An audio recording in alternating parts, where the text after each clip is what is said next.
No, this game went crazy. This game popped the fuck off. There is nothing that I love more than watching a 60-person indie team absolutely body a company that burned 10 years, 400 developers, and $500 million trying to achieve the exact same thing. Quadruple A gaming, Ubisoft? One of the most interesting things that I think that I've seen over the past couple of years is how often the games industry will just let opportunity pass them by. Some of the most obvious opportunities pass them by. I'm talking about free money, free engagement, free players, gamers that are telling these guys exactly what they want in full detail, but blinded by their arrogance, the industry just walks in the opposite direction. Windrow. I think what I think is funny is that the fact is that like a true developer will not give the players what they want. Because, like, if you listen to what the players wanted with Elden Ring, it would have been way harder. But they made the game at a low baseline, so that way anybody could play it. A great developer will be able to listen to what players want and turn it into what players need. A terrible developer won't do either one. They'll just make the characters non-binary. Has been absolutely dominating. The players keep going up. The sales keep going up. People are loving it. And they are.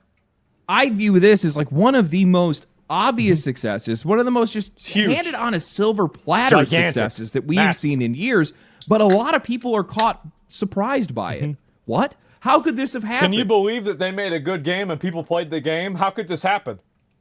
How could the thing that players have been asking for been the thing that they wanted?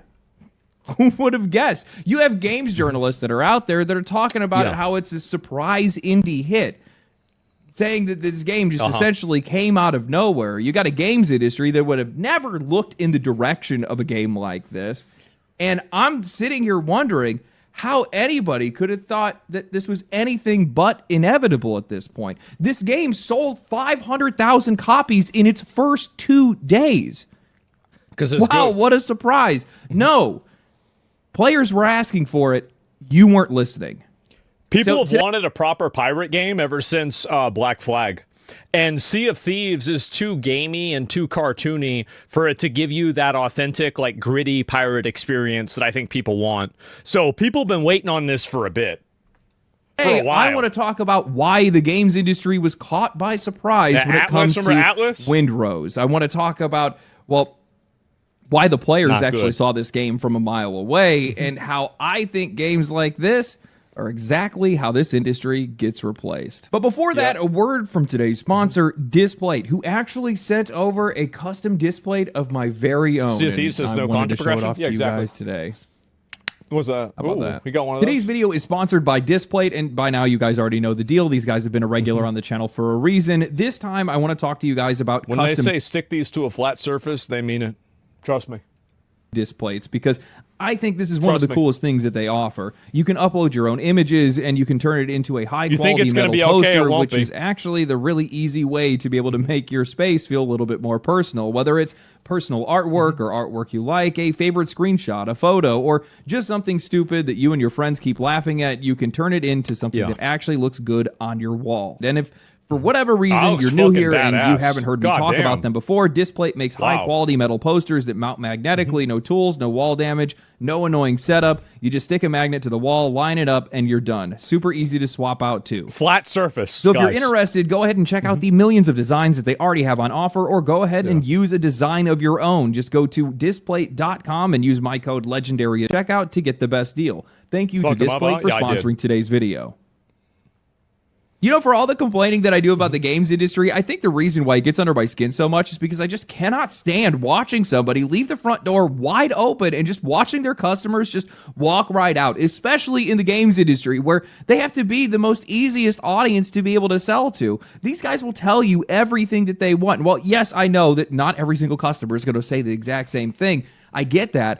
Pretty much like, guys, do you want to have a boarding process where you get on the other ship? Would you rather have it to be where your character, swings over on a rope or a cutscene? Ooh, we're going to have to ask the gamers about this. But when you have enough of these guys that are saying the same thing, when they're asking for the same thing, and they're also spending their money the same way, I think it becomes pretty obvious where the problem is. And man, indie games, they are more than happy to take those complaints off your hands.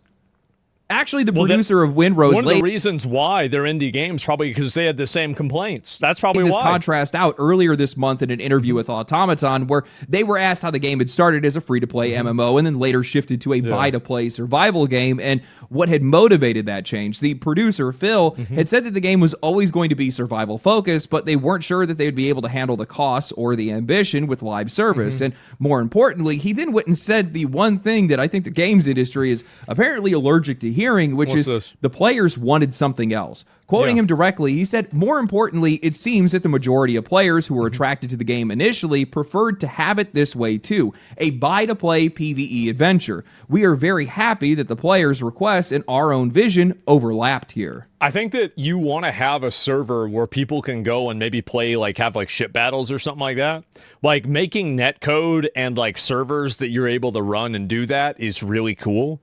But at the end of the day, there are already a lot of multiplayer games out there. Like, I think that there is becoming a growing desire for single-player games, and the reason why is that they don't expire. Like, a lot of multiplayer games expire. Like, whenever I play Marvel Rivals yesterday, for example, I get good at the game, I quit playing, that power and that experience expires. Like, that's it. No need for yet another Rust. Exactly, yes. MMO multiplayer fatigue, exactly, yeah.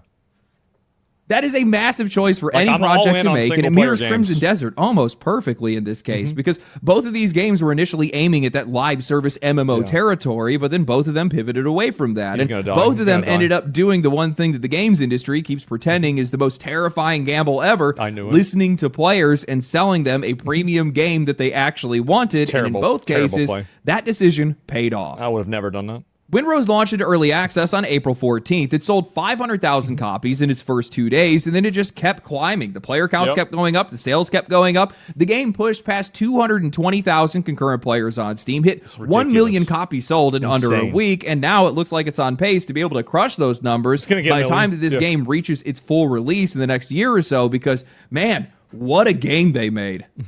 You guys already know how much I enjoy early access games. There is something, I don't really know exactly what it is. It's just something that's really charming about playing these. Here's what I like about early access games is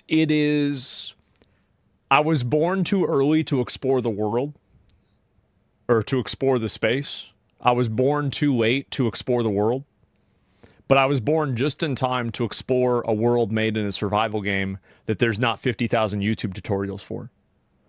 When you discover and you find something in a new video game like this, there is a sense of actual discovery where it's not something that is on like 50 different strategy guides. It's not explained in 10 different ways. One of the coolest things about like Crimson Desert, for example, was that you had everybody collectively exploring and discovering all of these features and cool things in the game together as a community. And I think that early access games have that. And that's the reason why people like them. Rather than things that have like 1 million fucking beta points and releases and everything like that. Enshrouded's going for a release this year. I'm waiting for it. I re-downloaded Enshrouded like 3 weeks ago. While I was banned, I was going to play it, but I said I'm just going to wait for full release. Games in their earliest state. When it's a little unbalanced, maybe a little bit wonky, probably a lot of wonky in some cases, and you're getting to throw feedback into the mix before everything is locked in. That's supposed to be the whole point of early access. It's a period where these developers should be the most open to feedback because, well, it's when the game is still taking its shape. Please but die so I feel better I'm just going to be straight up with you guys. Windrose has to be one of the most polished early access games that I have played outside of the usual monsters like Slay the Spire or Hades. You got to keep in mind too that they already did a demo on the game, and a lot of like Windrose has a few nuts and bolts problems, but overall the combat is good. It's passable. Like, is it like it's definitely not up to snuff in terms of like an action combat game. Like every action combat game is basically better than Windrose, but you know they're working on it, and that's good. This game has pretty much everything that you would want out of a survival game, and it just goes even further with that with its pirate fantasy. The base building is so intuitive and flexible. It kind of reminds me of Enshrouded in a lot of ways, though it's not nearly as involved in that. The exploration is packed with a ton of stuff for you to be able to find. You have hidden objectives, bosses, encounters, dungeons, caves, hidden chests, and world events, all kinds of different things to do. It has actual build diversity. You can find different weapons and weapon effects and rare weapons and gear sets and a bunch of different ways to upgrade, craft, buy, and build out your character. There are reputation systems with pirates and smuggling factions, bounties, main quests, side quests, and on top of all of that, this game has some of the best naval combat that I think that we have seen since Assassin's Creed Black Flag. I'm turned adrift to star upon my native shore. Should hostile fleets adventure upon this definitely has aura. It does. True hearts of oak, we British tars will push the sea again. Man.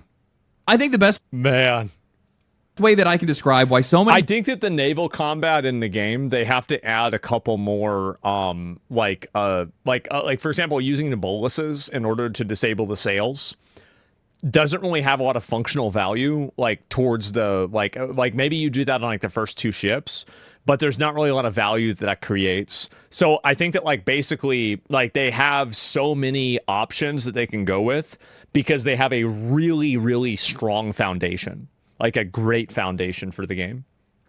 People have connected with this game on such a broad scale is because Windrose, it kind of feels like a game that was made by people who have been dressing up like Jack Sparrow every single Halloween for the past 10 years. Yeah. This is not a game with a pirate skin. I'm going to be honest. Like, you know who it's really made for? I'm going to show you right here. We're going to zoom. We're going to go a little bit before. And there it is. It's made for every fucking guy that looks like this. Which turns out to be a lot of guys. A tremendously large amount of men. That's right. And if you go and you looked at, like, whenever this game came out, besides, like, the VTubers and shit, almost every guy playing it was just a bald man with a beard. Oh, yes, this is great. This is not a game with a pirate skin stretched over it. This is a game made by people who are fully bought into the fantasy. It feels like it was made by people who just really love pirate shit, really love video games, and then just managed to smash those two things together in just the right way. Whether it's the art style, whether it's sailing across the water, whether it's the sound design, the playlist of absurdly good sea shanties that are on the ship that I could just never turn off, or the Souls-adjacent combat that they put in where even a level 1 board can just send you into the Shadow Realm. That's right. This game just keeps delivering because none of it feels fake. None of it feels like it's some type of hollow marketing angle. All of this feels genuine. I feel that, the players feel that, and that's exactly why this game has been doing so well. A lot of people were asking for a game like this. These developers showed up and they answered that call, and the players showed up for it immediately. The rest of the industry somehow didn't see this coming. Maybe it's just me. It's almost like if you make a game that just simply caters to players' interests, people will buy the game if they're interested in that kind of a game. I know. Maybe I'm just living in my own little bubble and the algorithm just isn't feeding me what it's supposed to, but I thought it was really strange how games media was kind of silent when this game dropped. There was some demo coverage, some light demo coverage at the very beginning, mostly from smaller outlets, but once the full game hit and it started exploding, the response to this felt weirdly muted for whatever reason. And that only really stood out to me as the days went on because this game was selling like crazy. It was pulling huge player numbers. It was sitting in the top 5 most played games on Steam for almost an entire week, and the coverage still barely matched what was happening outside of No, it's not even people talking about how to play the game either. Like, I was looking for, like, videos and stuff about this for the game. Like, there's a lot of videos on YouTube, but, like, there's no articles written, like, you know, this is the way the game plays. Like, it is nothing. It's so crazy. Calling the game a surprised hit, which from my perspective, it's only a surprise if you're not paying attention, but most of these bigger outlets... What's wrong with AAA? They've been infested by a bunch of identity-driven retards that should never have been able to... they probably should never be allowed to use a computer, period, right? Just to do everybody a favor. Like, that's my opinion. That's the problem that I think that there is. And I think that they lowered the quality of the people. Like, basically, you had executives and, like, you know, finance people fire all of the big dicks, and they replaced them with losers. And a lot of those losers were hired through discriminatory hiring practices that basically created openings for people that were subpar that should never be working there, should be at McDonald's. And so now you have a bunch of people where it's like the ship of Theseus, but every other ship is balsa wood and the ship's sinking. And there's one fucking piece of plywood there, and they're like, oh, look, see, it's the same. No, it's not. That's what's happening. Really didn't move on this until after the game had already crossed 1 million copies sold. Once it did, and you can listen to the if you listen to like Jeff Kaplan or like I'm trying to think like any of the other like original WoW devs or any developer of like Chris Wilson from PoE, they talk about video games on like a deeper psychological level that is a lot bigger than just simply killing the dragon. Kevin Jordan. Remember we had Kevin Jordan on Allcraft. And like this is like listening to like it's like you okay, wait a minute, let me write that down, right? Like there's a level of understanding that whenever you listen to like the newest AAA, wow, this game's so good, it's gonna be garbage. You listen to them talk about their game, it's like they're talking about a Marvel movie they've seen. But these other guys, they talk about the emotional, the psychological, the like the structuring of like the way the world looks. Like everything matters in a way that is considered by everything else. And there are small developers that are able to do that now, and that's why they're able to bring these projects to light and succeed on such a huge level. That's the reason why. You're talking, you're talking to a wizard, right? Yeah, you talk to these guys and you realize that you're talking to a wizard. Like this is a guy with 30 years of experience. Like think about like how much you wouldn't understand from talking to somebody who has like 30 years of electrician's experience, right? And they're like explaining circuit board to you. That's what it feels like talking to these guys.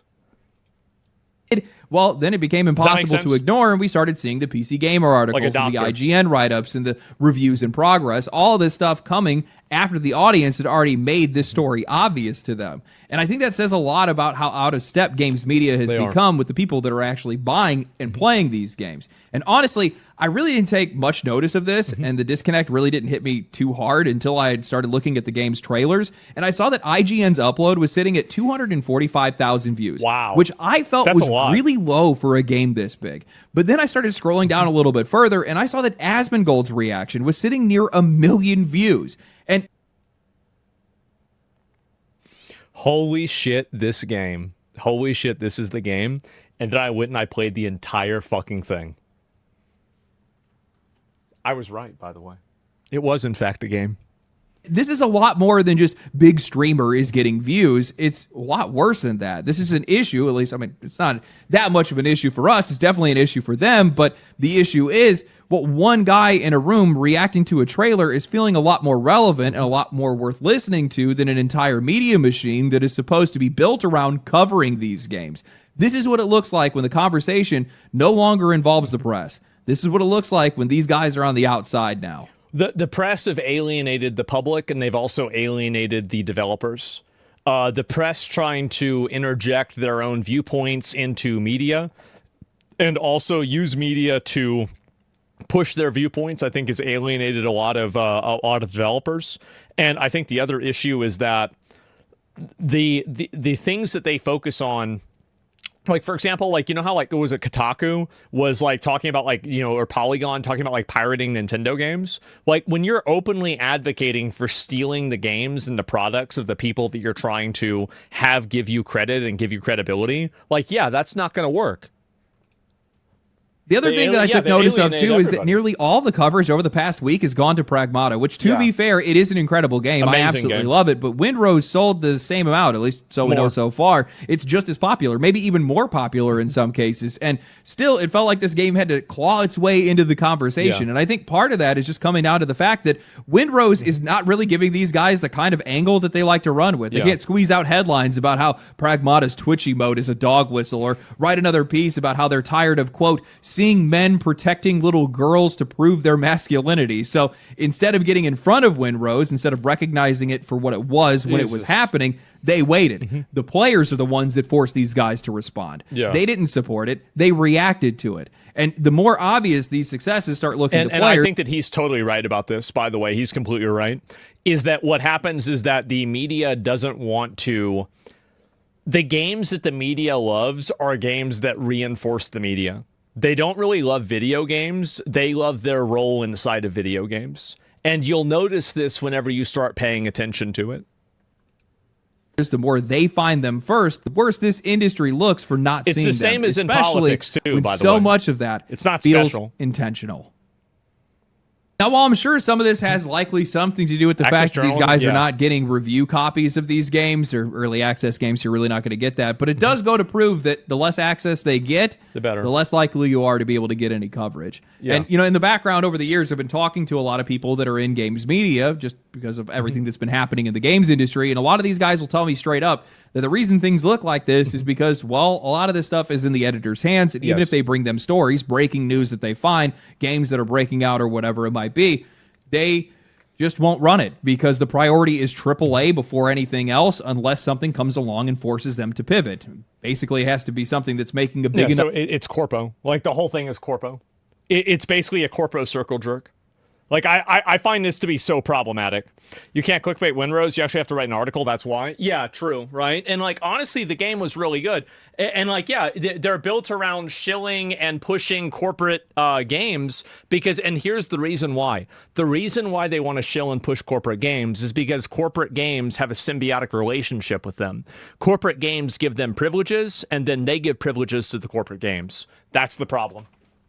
And you could say it's access media, but it's just ass media. I'll be right back.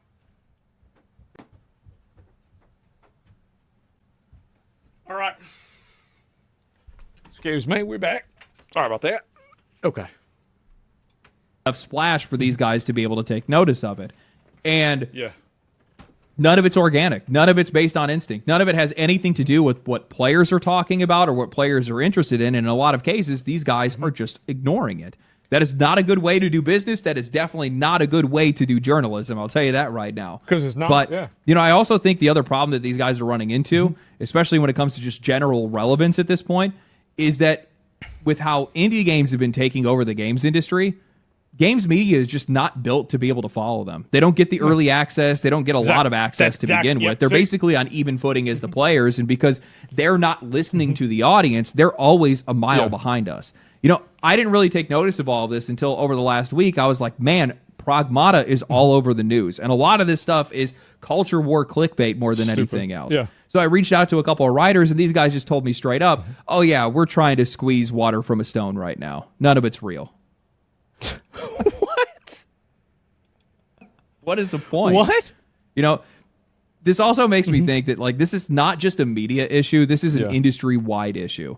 You're seeing I think it is a mass media issue collectively. I think it's a media issue with TV shows. It's a media issue with movies, with anime. It's a media issue inside of politics as well. And as you have media becoming more democratized and you have the barrier to entry into media that is being basically evaporated and disappeared, now you have anybody who's able to go out and make a movie. You have anybody who's able to go out and, be a journalist like Nick Shirley or somebody like that. So whenever there's no barrier to entry, these people can't rely on institutional advantages that they've inherited. They have to actually earn their place. And the reality is they don't want to have to do that. It's hard to do that. So they would much rather, try to reinforce institutional advantages, systematic advantages, so they don't have to compete with other people on an even playing field in a meritocracy. And that's the issue, is that the internet and media and information is becoming a meritocracy. And I think this is happening, and there are negatives with this, by the way, because it means misinformation is more powerful. But I would say that misinformation isn't really that much different than media's disinformation. But my point is that you have a lot of people now that are able to just get a message out there, and there's no noise in between it, right? You can just immediately speak to people and have them listen to you. There's no middleman, there's no editor, there's no control. You can just do what you want to do and say what you want to say. And that has been absolutely destructive to media, because media is built around the idea that they have control over a narrative. And when they lose control over a narrative, number one, the first thing that you noticed is that the control was there. And that's what's happened. And it's happened with games media. It's happened with politics. It happens with TV shows. It happens everywhere. That doesn't make sense. Why would misinformation be more powerful in a meritocracy? Can you explain that? Sure. It's because a meritocracy is fundamentally democratic and the people are retarded. Insane disconnect between the audience and the industries at large. Because I think a game like this goes to prove that the people that are writing about games, selling games, and funding games have absolutely no clue what players are interested in or what they're actually playing. And when you have an industry that is that disconnected, eventually you're going to start leaving gaps. Yeah. Big gaps. Like, I don't know, 200,000 views on a trailer versus 1 million views on a trailer. Or, in the case of the games industry, well, an entire market that's up for grabs. Well, it's also like another thing is that a lot of people that follow me like the same kind of games that I like. So they know that if I review a game or I talk about a game positively like that, it's probably going to have X, Y, and Z. And I think that's the reason why people watch me, and they want to know, because basically like a magazine or like a publication doesn't have like a taste, but an individual does. So if you can find an individual with your tastes, then you'll probably be able to find other games that they like that you'll discover as well. And I think that's what's happened, right? Is that like there's like streamers that, for example, when I see them playing a game, I think to myself, oh, okay, I'm going to start playing that game too. I bet it's a good game. Because now, like, I don't think of Windrose as just another hit game. I view this as one of the clearest examples that we have seen in years of an industry that's just been completely left wide open for anybody else to take. I mean, I think the demand for a game like this is more than obvious. Assassin's Creed Black Flag, which for a lot of people, they view it as the peak of the franchise, that came out back in 2013. And by 2026, Ubisoft had said that game had reached 34 million players. Now, in this case, I'm actually going to give Ubisoft a little bit of credit here and say that number is probably not all that far off from the actual copies they moved, because I bet, no, Black Flag was a massive success and it's been out for 10 years. Video games sell a lot of copies towards their tail end. Like the majority of sales happen early on, but you know, you go out 10 years and you're going to see a lot of copies sold. Well, the game did sell 11 million copies in its first year. That's massive. Notice how they still used copies sold back then. Sea of Thieves announced 40 million players across all platforms back in 2024. Wow. I mean, pirate games have always kind of been a big thing for a lot of people. Survival games have been huge for years. It's been one of the most popular genres in gaming. So a survival pirate game kind of feels like it's one of the most obvious combinations possible right now, which raises the question, why the hell is an indie studio the one that's leading the charge instead of the AAA companies that were in a perfect position to be able to do so? Well, as you probably guessed it, it's because those companies have spent years trying to tell their players what they want, or because they can't make a good game. AAA companies are too big. They're completely bogged down by administration and by HR and by useless daycare jobs that those people, you should just fire them. Like, not only are they useless, but they actually make things worse. Like, it's like you have more people in a boat and then eventually the boat sinks. The graph, yeah, exactly. I was thinking about the graph, right? Administration and like logistics and things like that, like managerial roles, are overwhelming. They're using data analysts to try to predict what they think that they want instead of actually just paying attention to what the audience is actually asking for. Ubisoft is the perfect example. In my eyes, they were the king of pirate games with Black Flag. Yeah. They set the standard in a lot of cases, and they clearly saw interest when they made that game. But instead of giving players more of what they actually wanted or building on that foundation in a meaningful way, these idiots tried to force a square peg through a round hole with Skull and Bones, the first quadruple A live service game, one of the most aggressively monetized games in recent memory. I heard that this game got released because of some pressure from like the Singaporean government, and it actually had nothing to do with them actually wanting to release it, and it was like a very weird development hell that they got put inside of, and basically everything went wrong for tax reasons. Yeah, exactly. So like, I mean, I'm not justifying it, but what I'm saying is that there were a lot of secondary like effects that caused this game to be bad that didn't have anything to do with the development team specifically.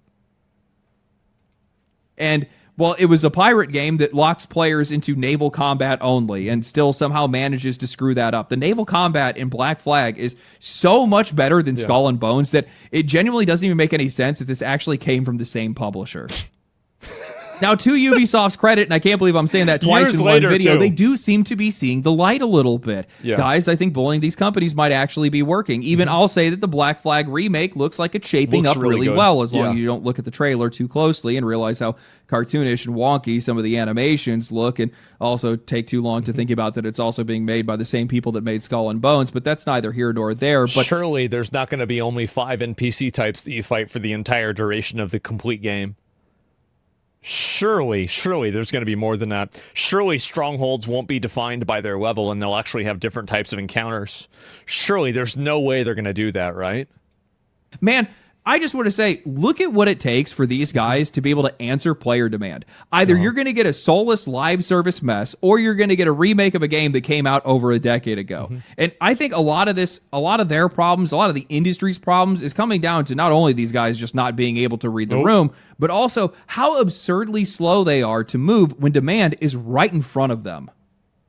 You guys know that Windrose was supposed to be an MMO, and then they just turned on a dime. Within a year, they shifted to a premium survival game because they saw what players were asking for. They also saw live service games fall. That's what happened with Crimson Desert, too. Falling on their face all over the place, and they made the right call. It paid off for these guys. The wider industry just seems incapable of learning from the people that are doing it better than them right now. They can't learn from these indies. They can't learn from the past that built their own companies, and they just keep steering straight into icebergs like it's something that they can't avoid. It's like these guys are convinced that we are the ones that are wrong, and eventually we are going to come crawling back to them. I mean, hell, as I'm saying this right now, Xbox is turning the canceled Halo Battle Royale that they were making. Halo now is going to be an extraction shooter. It's like they probably wanted to make a Halo Battle Royale in like 2019, but they realized that by 2024, the trend is over. So now in 2025 or 6, they want to make a extraction shooter. So by the time that it's 2030 and it's done, well, then the shift will happen again, and they're going to have to remake the game again. Like, it's just, it's embarrassing. Who the fuck wants that? Nobody.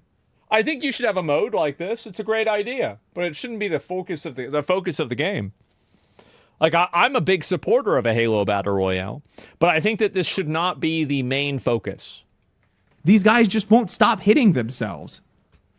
You know, honestly, now that I think about it, I don't even think the problem is the genres these guys are chasing. I don't think that it's pirate games or extraction shooters or survival games or anything else on paper. I honestly think the real problem is just there's no authentic desire behind anything these guys are making. Like, I can already hear some of these executives at Ubisoft going like, oh, man, what the hell? Why is Windrose doing so well when we made a pirate game too? Question mark, question mark. The answer... I bet the guys that work at Ubisoft that are not morons know exactly why that happened.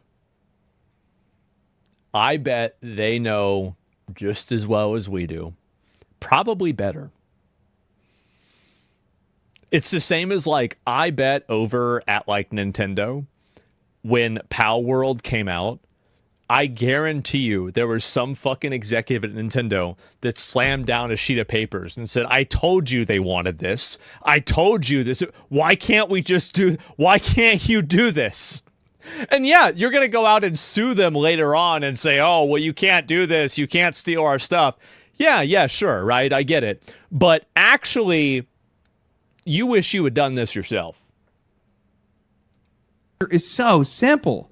Windrose was trying to deliver an experience that the player values, while Ubisoft was trying to deliver an experience that increased their value. And those two things only drift this far apart when the company's bottom line matters a hell of a lot more than the game or the customer. Windrose delivers on a fantasy. It's not chasing a trend. It's not trying to reverse engineer engagement or anything like that. It's just a well-made game, even in early access.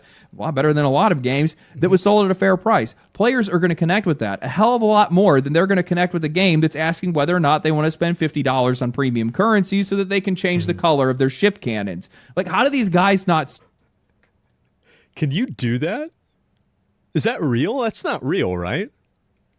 See this. There's no way that's real. I think this is how they lose the industry. Not in one big dramatic moment where we're all going to wake up overnight and all the old guard is gone, but just slowly, piece by piece, as these guys continue to surrender ground that they already had. I think that's what makes this all so embarrassing to me. These guys are not getting beaten out of spaces that they never touched. They're giving up territory that they already owned. They were already making these games. They had that audience. They had the money. And another thing, too, about this game is that here's how I know this game is made by people that aren't retarded. The lighting. Any game that has good lighting, I can tell that, like, because that's the difference to me between somebody who's like using Unreal 5 because they're a retarded dummy versus somebody who really understands, like, and I'm not saying that, I don't even know if it's made with Unreal 5, but like whenever I see a game with very good lighting, I think of the best games ever made. I think about Elden Ring. I think about Expedition 33. I think about Valheim. I think about Bloodborne. I think about, I don't know, I could come up with some other ones. Twilight Princess, Resident Evil. Like this is, it's intentional lighting versus directness. Yes, it's beautiful, truly beautiful.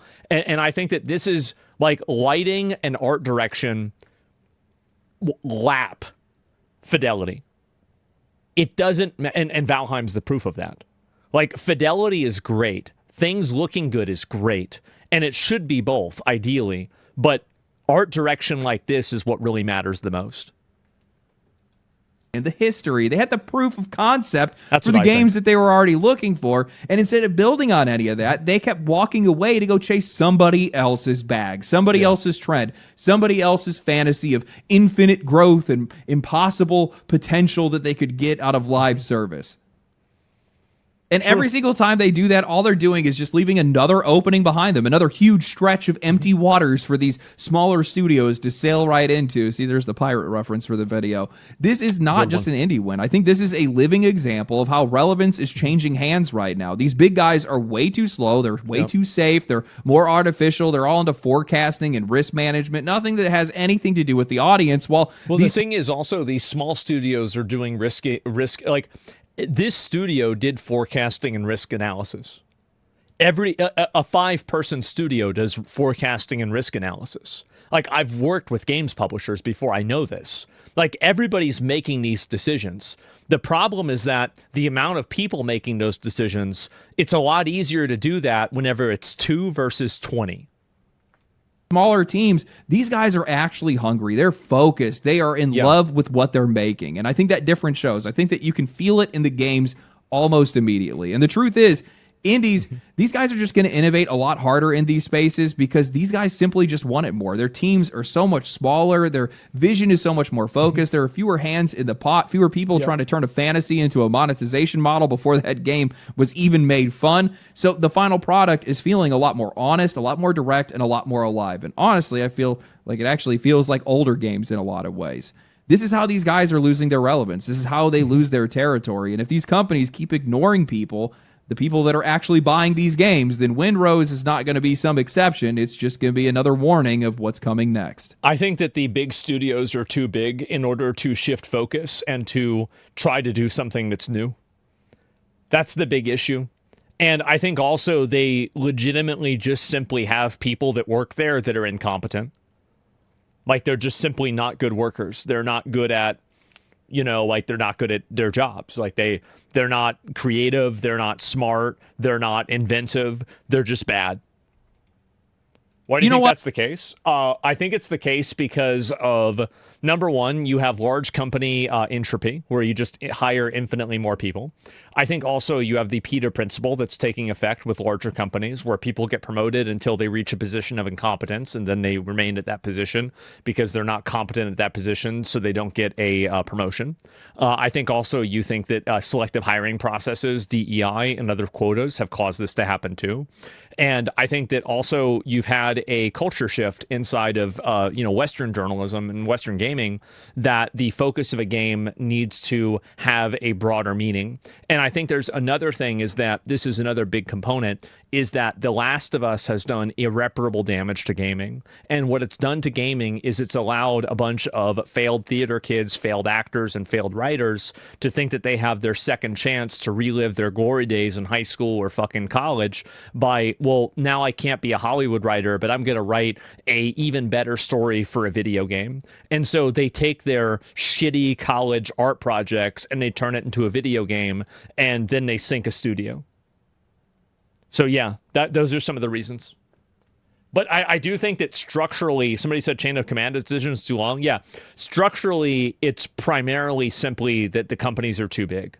Like, it's a bureaucracy, and it's too big for them to adapt to consumer demand with how fast it changes now. That's the main reason. Everything else is secondary to that.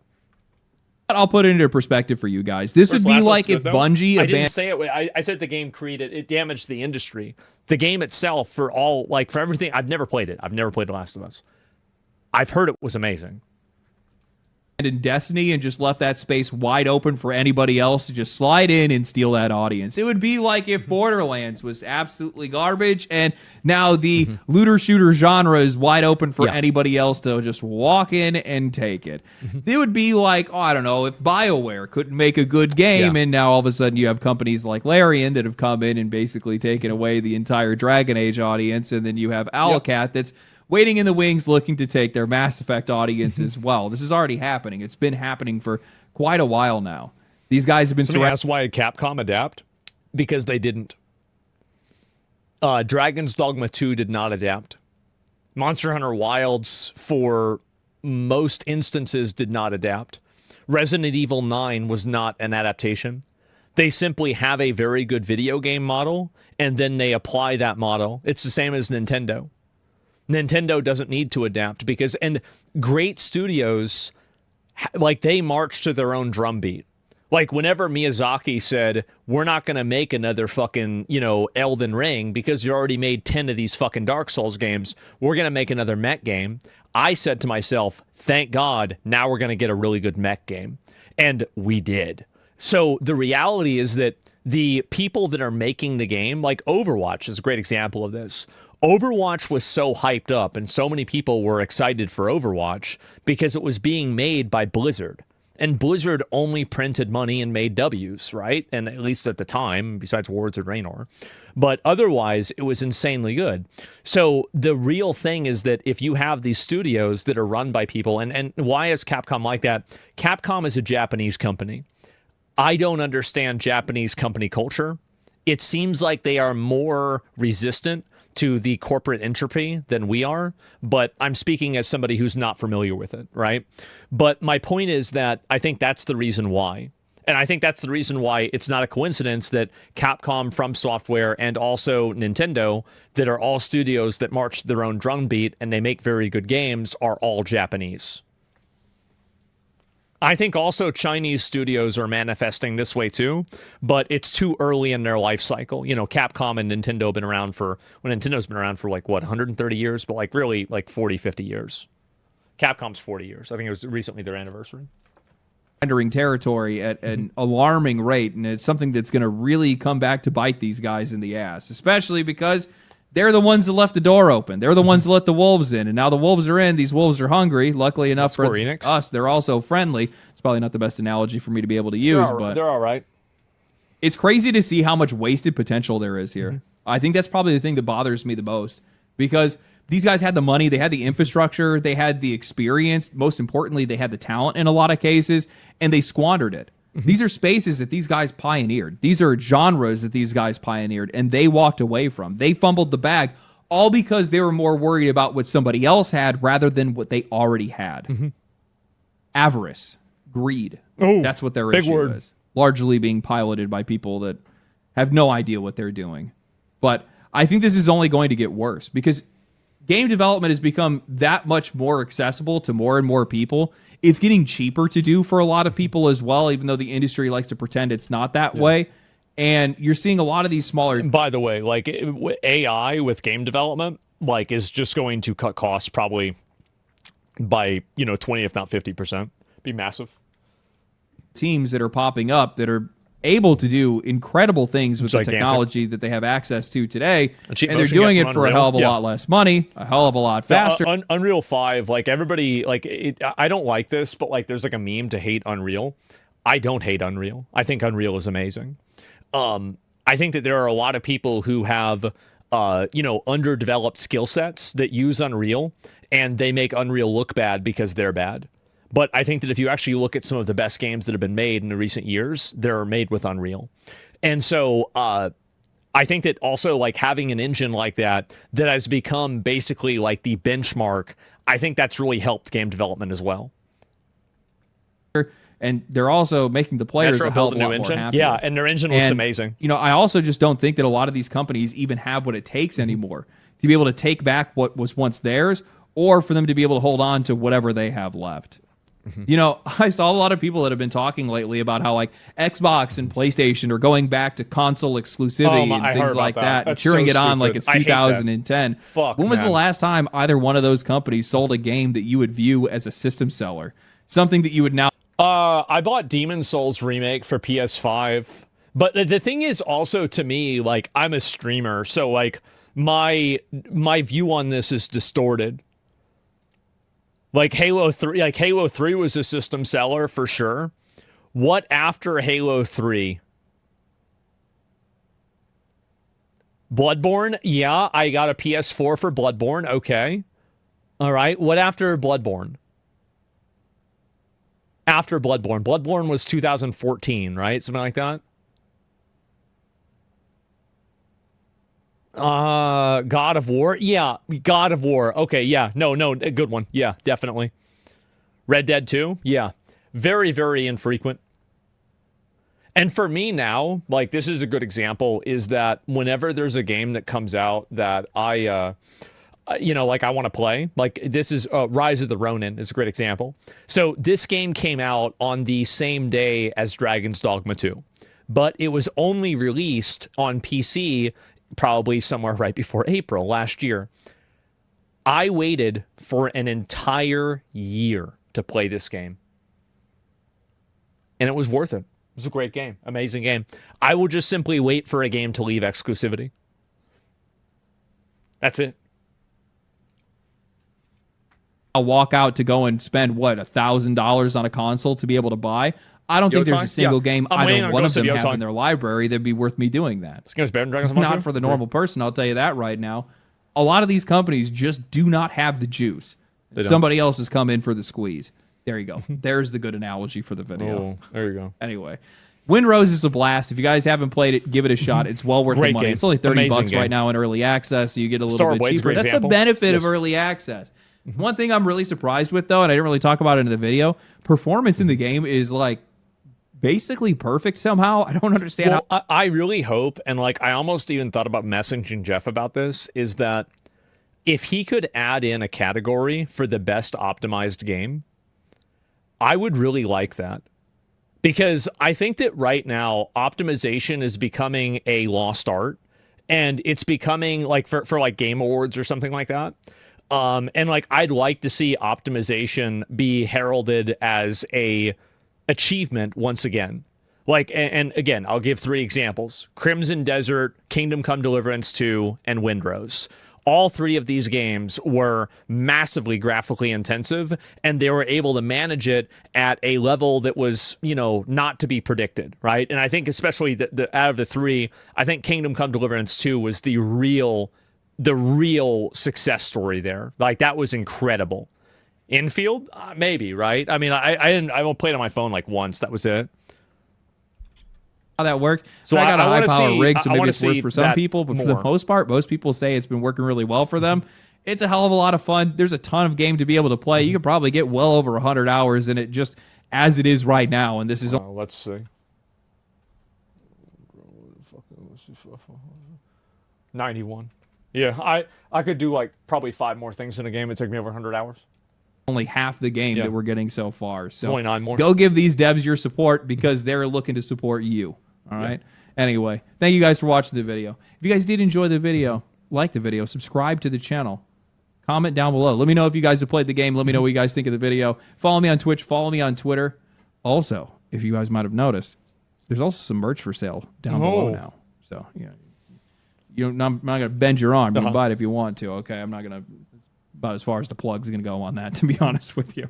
Anyway, stay cool, stay bright, just stay safe. I'll catch you guys in the next one. Peace. Legendary drops a true gamer. Yeah, and I think also, like, here's the thing is that why would somebody want to watch, like, video games are primarily visual media.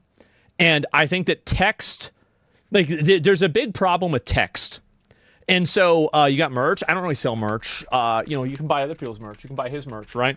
I'm not a big merch guy. It's just not for me, not something I'm interested in. And so one of the reasons why I think that, media is having problems is that text media is, I might even make a long form video about this, is that text media is becoming less popular. And the reason why text media is becoming less popular is because of like 4 or 5 different reasons. Now, you have number one of the big reasons I think is because straight up people don't want to main monitor something.